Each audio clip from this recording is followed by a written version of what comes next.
words exactly. It was toward the end of the talk, and you were saying we must do something before we give up the body, or the light will be too bright. Oh, yeah. I think what I was referring to, kind of what I touched on tonight a little bit, is that the importance or the reason to want to wake up while we seem to be in a body, while we're still dealing with the body and doing body things.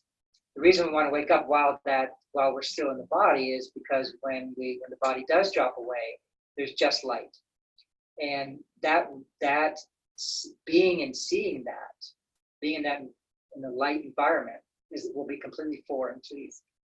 It'll be a complete, like, whoa, what is this? And it feels good initially, and I'm saying this because I've seen it. It feels initially, and that's why most people jump into another dream, is because light doesn't feel like home. Doesn't feel like home. Until light feels like home, we keep coming out of the light back into a dream, because this is what we know. We know this is where most people are more comfortable. So light has to become something very familiar to us now. Something doesn't mean that you're going to wake up and you're a guru and that you see nothing but light. It's just so that when you see light, and after studying the Course in Miracles, that it's like, oh, here it is. I'm not afraid of it. I'm not afraid of God, because the Course in Miracles talks about the fear of God. There is this fear of God that we have to get rid of, this fear of light. And so that's the reason. That's why it's so important and so helpful to wake up now, to having a relationship with light, knowing light, realizing what light is, realizing the love of God, so that when we feel that it doesn't feel foreign or scary. How many people, I know that most people can't even sit and meditate, can't sit still, because they're afraid to do nothing. People that are constantly busy, it's because they're afraid of the light. They're afraid, they're not comfortable in peace. They're not comfortable being at peace. I know lots of people that constantly traveling, going, packing, going, oh, I'm going to go do this, I'm going to do this. They're going to work, they're coming home. Never sitting still. Never, ever sitting still. And if there's not something going, if you have enough money, then you can jump on a plane. I'm going to go to Tahiti. And then you come back, you unpack your bags, and you think of somewhere else to go, and you go to Disney World, and you go down a cruise, and then you keep going. Because most people subconsciously don't want to know the light. Most people can't sit in peace. Try sitting and most people could not sit in their living room for an hour just sitting peacefully, doing nothing, just being in peace. Yes? You said subconsciously. I think they really do want peace. Maybe the ego doesn't want peace, but I think their true self does. I just came back from the Camino. You're familiar with that? Yes. I got back 2 weeks ago. And I can tell you that because you have very little, I was gone for 6 weeks, you walk 500 miles, and you virtually have given up everything. And you find, I met the spiritual angels around the world that you would never expect them in these small little villages and towns. But what I see amongst the people that walk that 500 miles, they've reached that place of peace. And I find that they are influencing everyone else. You are influencing people. So I think what's happening is we have a transformation of consciousness that's going on. And Greg Braden says it takes 5,000 people to change consciousness. And I think that's what's happening. So I think you're making it sound like people are resisting. I don't think they are. People are searching, and they're ready to change, and they're starting to change. Yeah.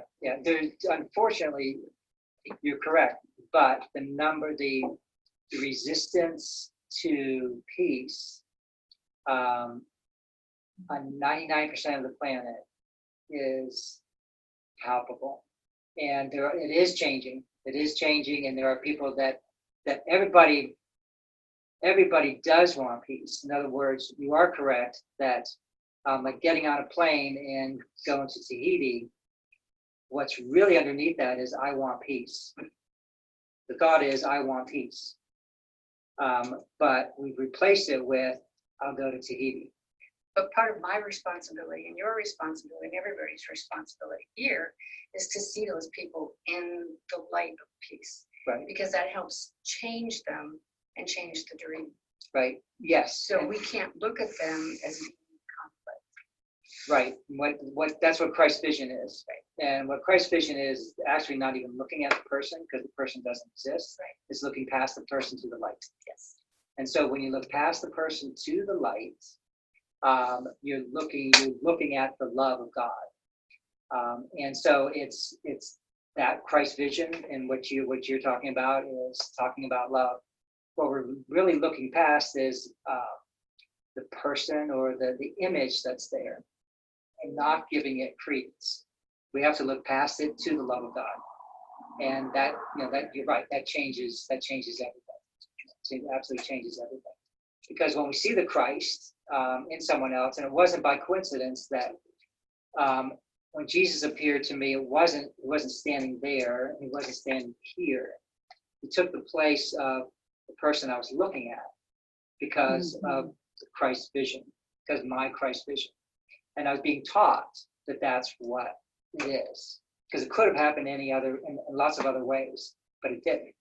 And so seeing past the person, seeing only the Christ, beyond the vision that's there, the vision of the body that's there, is healing. That's the healing part. And I think the people along that trail, I think that because the people that go there are looking for peace, and they think there's so much peace there, there's so much love there, and the people that welcome you and feed you and talk to you along the trail, they are angels. Some are looking for peace, some already have it. Yeah. There's a next. Yeah. Yeah. Thanks. Anything else? Any other questions? Okay. Well, thank you very much. Thank you. Thank you.